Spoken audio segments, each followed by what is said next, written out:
Minu jaoks on see väga huvitav elamus, ma ei teadnud mitte midagi sellest, mis asi on TED, veel TEDx ja veel TEDx Eestis. Ja ma pean ütlema, et see oli mulle niisugune paras väljakutse mõelda, mida mul siis oleks niisugust rääkida. Ja tegelikult inimene räägib alati kõige võib-olla rohkem sellest, mis tal kogu aeg on nagu tiksub, niisugune lahendamata asi ja minul, ma käin ringi juba 3 aastat niisuguse veidi crazy ideega ühest kohast teise ja otsin omale mõttekaaslasi ja mõtlesin, et äkki TEDx on see koht, kust ma leian endale mõttekaaslasi. Ja selle idee nimeks ma panin Virtuaalse Eesti Akadeemia ehk VEA.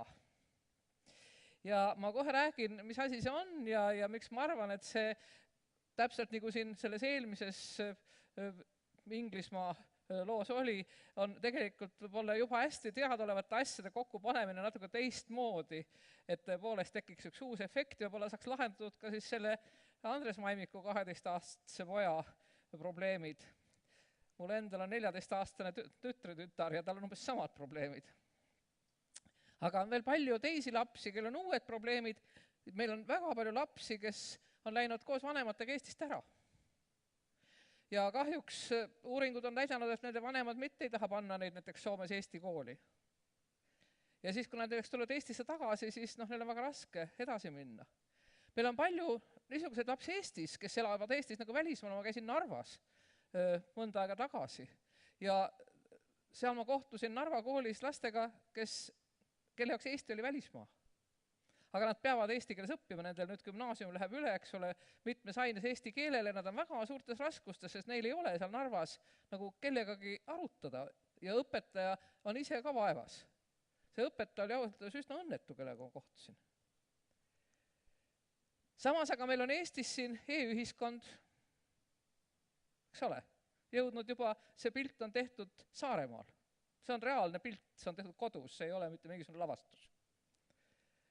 Meil on e-õpe, meil on tiiger hüppanud juba kui mitu aastat, 15 või hüppab, tiigri jälgi on terve Eesti täis. E-õppe kohta on siin õpikuid, on juba tuhandete kaupa on e-õppematerjale, ma vaatasin internetist, kui te vaatate, mitu erinevat keskkonda. Aga nad on kõik eraldi, iga õpetaja teeb ise eraldi omale. Igas koolis on mõni õpetaja, kes teeb ja palju teisi õpetajad, kes ei tee mitte midagi. Siis nad tulevad korra mõnikord kokku, ma olen ka käinud seal ja kurdavad, et igaüks teeb, aga kokku nagu ikkagi ei jõua veel niisuguse uue koolini, nagu nad unistaksid. Meil on e-lapsed. Meil on lapsed, kes praegu juba, ma vaatan oma noori kolleege, enne kui nad hakkavad rääkima. Nad juba suhtlevad arvutiga, nad oskavad juba sealt, eks ole, leida seda, mis neid huvitab ja varsti nad õpivad programmeerimist nagu emakeelt. See ei ole nali muide, ma usun, et see täpselt nii saab olema. Ja siis meil ongi see probleem, see Andres Maimiku poja probleem. Paljud lapsed igavlevad klassis. Neil ei ole seal mitte midagi teha, nad on vaevas, samas nad peavad kodus õppima pähe omale tohutu hulga asju, eks ole, pähe õpitud asju üles ütlema. Samas, kui nad sellest vabanevad, siis nad arvutisse teevad seda, mis teile meeldib, 4 tundi päevas keskmiselt. Mis nad seal teevad? Nad mängivad, nad suhtlevad, nad teevad igasugu toredaid asju, eks ole, neil on seal sotsiaalvõrgustikus hulka sõpru, aga see kõik on täiesti teine maailm kui koolis. See kool meenutab, ma kardan neile seda, kui nad oskaks võrrelda, kui nad oleksid näiteks, ütleme, 17. või 18. sajandil juba õppinud näiteks lugema mingil imekombel ja siis lähevad kooli ja koolis õpetaja oskab ainult regilaulu ja muinasjuttu jutustada ja nad peavad kõik oma need koolitükid tegema regilauludes. Ja väga paljud lapsed saavad teistpidi halbu hindeid, sest nad ei jõua järele. Nad tahaks, et õpetaja seletaks veel ja veel, aga õpetaja on juba ära läinud. Matemaatikas ollakse juba kuskil uue mingisuguse keerulise asja juures, aga nendel on veel raskusi kordustabeliga või mõne lihtsa võrrandiga. Ja neil ei ole ka, neil on piinlik küsida, sest nad hakkavad küsima alles siis, kui nad on oma 2 kätte saanud. Samas ka paljud õpetajad on väsinud õnnetud, sest lapsed on nii erinevad ja peale selle õpetajatel on väga palju töid, kas või see sama e-vahendite tegemine, mis on tegelikult nende jaoks mitte see töö, milles neile palka makstakse. Ja muidugi siis me tuleme 3. probleemi üle juurde, mis seda kõike katab, et õppekavad on ülekoormatud, sest kõik ained on eraldi. Kõik on pandud tunniplaani, 45 minutit seda, 45 minutit teist, 45 minutit kolmandat, eks ole, nii need 6 ja 8 tundi sellel Andres Maimiku pojal tekivadki, mis nad ära vesitavad. neid probleeme tegelikult saaks aidata lahendada. Sest meil on juba tõesti väga palju õpetajaid, kes oskavad neid vahendeid teha. Meil on kõik lapsed, muide kõik lapsed, välja arvatud tõesti väga vähe erandeid, kes liiguvad internetis, oskavad sealt otsida kõike, mis tahes mängleva kergusega 100 kordi kiiremini kui need õpetajad. Ja meil on juba üsna hea pagas, meil on haridustehnolooge. No ma ei ütle tuhandeid, aga ma arvan, et neid ikka juba on 100 või isegi mitusada, neid õpetatakse välja Tallinna Ülikoolis ja Tartu Ülikoolis ja nii edasi. Aga tehnoloogid on nagu eraldi, õpetajad, mõned saavad nende kokku, enamus ei saa, lapsed ei tea nendest midagi ja sisu, mida sinna panna sellesse õppimisse, seda teevad hoopis teised inimesed. Mida siis teha? Ja nii ma pakungi välja virtuaalse Eesti Akadeemia. Virtuaalne Eesti sel juhul on tõesti virtuaalne Eesti. Ja akadeemia tähendab seda, et see on terviklik e-haridus. See ei ole mitte üks tükk siit ja üks tükk sealt ja üks õppevahend ühe asja kohta ja teine õppevahend teise asja kohta.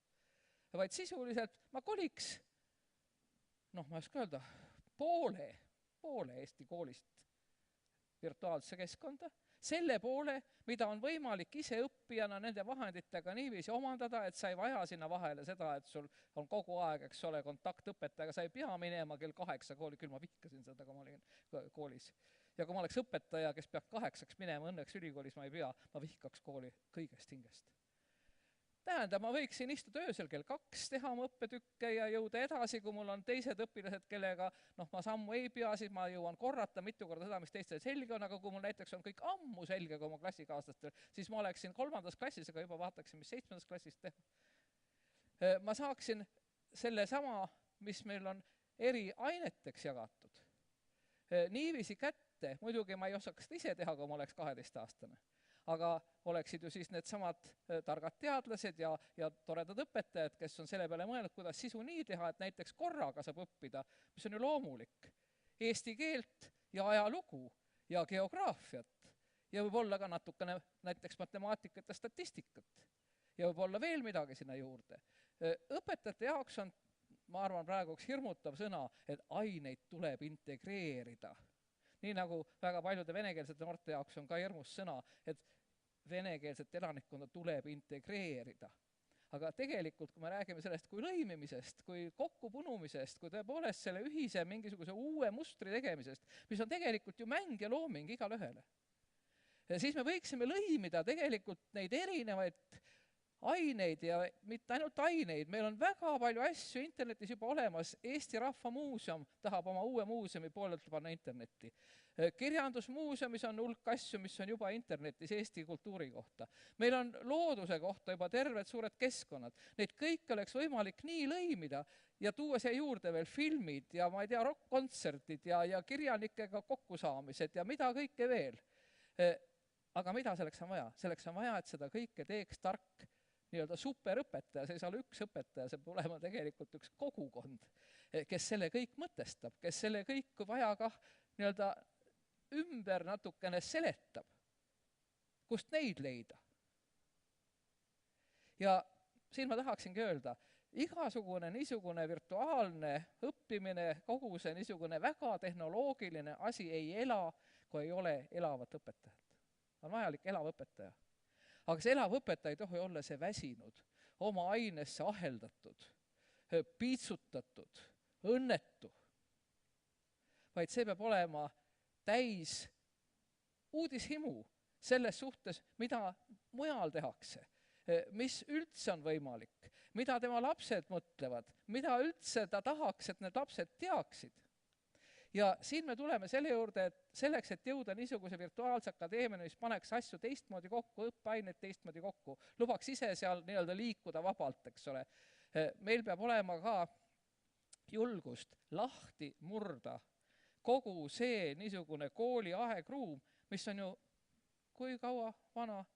Me räägime sellest, et kui Antiik-Kreekas hakati kasutama õpetamisel kirjutatud tekste, ütles vana Sokrates, et see on maailma lõpp, noorus läheb hukka, sellepärast et kõige tähtsam on õpetaja-õpilase vahetu suhtlus, vahetu dialoog, mitte see, et keegi loeb midagi kuskilt mingitest ma ei tea, pärgamendirullidest või kivitahvlitelt või nii edasi. See vahetu suhtlus on tähtis, me peame teistmoodi mõtlema. Ja vot siin on ka seesama asi, selleks me peame teistmoodi mõtlema. See kool, mis hakkas siis sündima, kui Sokrates oli kurb ja õppima hakati pärgamendirullidelt ja hiljem raamatutelt, see on ju arenenud nüüd 2000 aastat. Sealt on tulnud klassiruumid, sealt on tulnud seesama õpetaja, kellel on alati võim, õpilased, kellel võimu ei ole.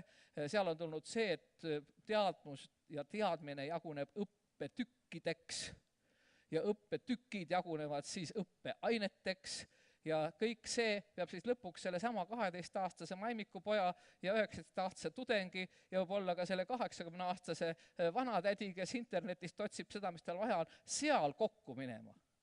Aga miks ei saaks neid kokku panna teistsugusel viisil? Miks seda õppekava, mis ka praegu on ju jagatud erinevate astmete, ainete, valdkondade järgi, ei saaks vaadata teistpidi kui ühte teadmust, milleni on erinevad teed ja lubadagi koolis neid erinevaid teid. Aga koolis ei saa erinevaid teid lubada, sest seal on koridorid, klassiruumid, eks ole, seal on õppealajuhataja, seal on seina peal tunniplaan. Ei ole võimalik. Aga erinevad teed on võimalikud ja nad on tõepoolest lahti selles samas virtuaalruumis. Nii et kui me ühendame selle võimaluse, leida virtuaalruumis kõige lühem tee just nimelt selle teadmise juurde, mis mind huvitab. Ja seal juba on võimalus läbi Facebooki ja muude selliste keskkondade ka jagada siis seda nendega, kes ka on jõudnud juba samasse punkti, eks ole. Seal arutada. Kui meil seal on ka tark õpetaja, kelle me kaasa kutsume oma teekonnale, ja kes meile siis vastab ja seletab, kui meil tekivad probleemid, siis me võiksime tõepoolest jõuda nii kaugele, et selle praegu 12 aasta peale laiali venitatud tõepoolest ikka täiesti tapva sellise kekskasti. Selle asemel me saaksime kuskil, mina küll usun, 5-6 aastaga need asjad selgeks. Ja meil läks tohutult aega üle. Meil läks aega üle selleks, et need samad lapsed tuleksid küll kokku iga päev ja tuleksid sellesse kooli ja kool oleks siis see, milleks gümnaasiumi algselt oli. Gümnaasium algselt oli ju mis asi? Spordisaal. See oli ju spordisaal, eks ole. Ja me võiksime näha, kuidas moodi lapsed, kes on ennast ära väsitanud öösel kell 1 või ma ei tea, ma arvan, et rohkem ikka öösel kell 1, hommikul kell 7, navigeerides sellest teadmist ookeanis ja suheldes väga huvitavate mingisuguste matemaatika või ajaloo või mingite probleemide üle oma kaaslastega, nende samade virtuaalkeskkondade liikmetega, sest kogu see asi peaks toimuma muidugi nii, et on registreerunud kõik see seltskond, see on kindel võrgustik, seal käiakse siiski teatud kindla kava järgi kah koos ja tehakse kindlaid ülesandeid ja saadakse levelilt levelile nii-öelda. See kõik toimib. Aga sellest väsinuna nad saaksid tulla tõesti kooli rõõmsasti kell 9, 10, 11, seal oleks neil trenn, seal oleks neil muusikatund, seal oleks neil diskussioonid ja arutelud oma nende ideedega, mille juurde nad on jõudnud, saaksid nad tulla tegeliku reaalse õpetaja juurde. Nad ei peaks istuma niiviisi, et kõik 12-aastased koos, vaid võiks vabalt olla nii, et 12-aastane, nutikas 12-aastane ja nutikas 17-aastane ja võib-olla nutikas 25-aastane õpetaja arutavad asju ja teisalt jälle võib-olla ka niiviisi, et selle sama võrgustikuga ühineb ka mõni, ma ei tea, minu vanune, eks ole, ega mina sugugi ei tea kõike. Mul on väga palju asju, mida ma avastan ja mina tuleks ka. Ma olen ka leidnud endale midagi, mina olen hulk ära unustanud, mis ma õppisin, kui ma koolis olin. Kuigi mu lapselapsed imestavad, et ma ikka veel midagi mäletan. Midagi nad räägivad, ma ütlen, aga see on nii, et kus sa tead? Ma ütlen, ma 7. klassis füüsikas õppisin. Ei ole võimalik, et sa mäletad. Mina arvan, et niiviisi oleks võimalik. Niiviisi me saaksime ühendada selle, mida pakub meile see uus keskkond, mida meie targad haridustehnoloogid on kõik juba välja mõelnud. Me saaksime seda ise arendada nendes võrgustikes. Ja samas me saaksime hulka aega ja energiat selleks, et muutuda uuesti nendeks terviklikeks inimesteks, kelleks olid need rõõmsad vanad kreeklased Sokratese ajal, kes pidasid dialooge ja arutasid, jalutasid merekaldel ja mõtlesid välja geniaalseid ideid, mida siiamaani veel ei ole kõike suudetud korralikult tõestada. Nii et ühelt poolt rohkem vaba võimalust otsida võrgu kaudu ühisteadmust ja teiselt poolt siis rohkem seda vaba aega, kus me saame olla tõesti vabad ja loovad inimesed ja koos teha midagi, mis muudab ühiskonna enda mõnusaks ja paremaks. Ei ole sellist lahterdust, ei ole seda tüüpi niisugust rasket võimu, mis on kooliga seotud, vaid pigem on kooliga jälle seotud seesama asi. See on lõbu, see on mäng, see on avastus. Ja mis kõige tähtsam, me saame siia kaasa tuua kõik need lapsed, kes ei ela Eestis, aga tahavad eesti keeles suhelda. Me saame tuua kaasa need lapsed, kes elavad Narvas ja tahaksid meiega suhelda eesti keeles. Me saame kaasa tuua need, ma ei tea, hiinlased, hindud, ameeriklased, ma ei tea, kes kõik veel üle maailma, kes me loodame tahaksid tulla kõik Eestisse tööle koos oma laste ja peredega ja tahaksid enne siseneda Eesti keskkonda ja meid tundma õppida ja meiega tutvuda.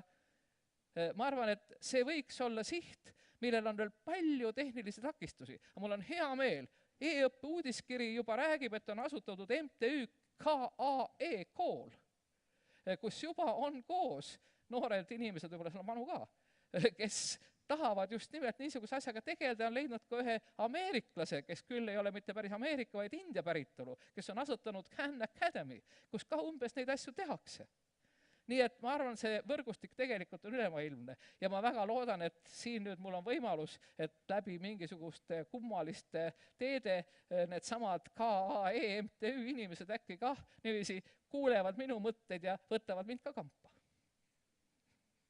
Aitäh!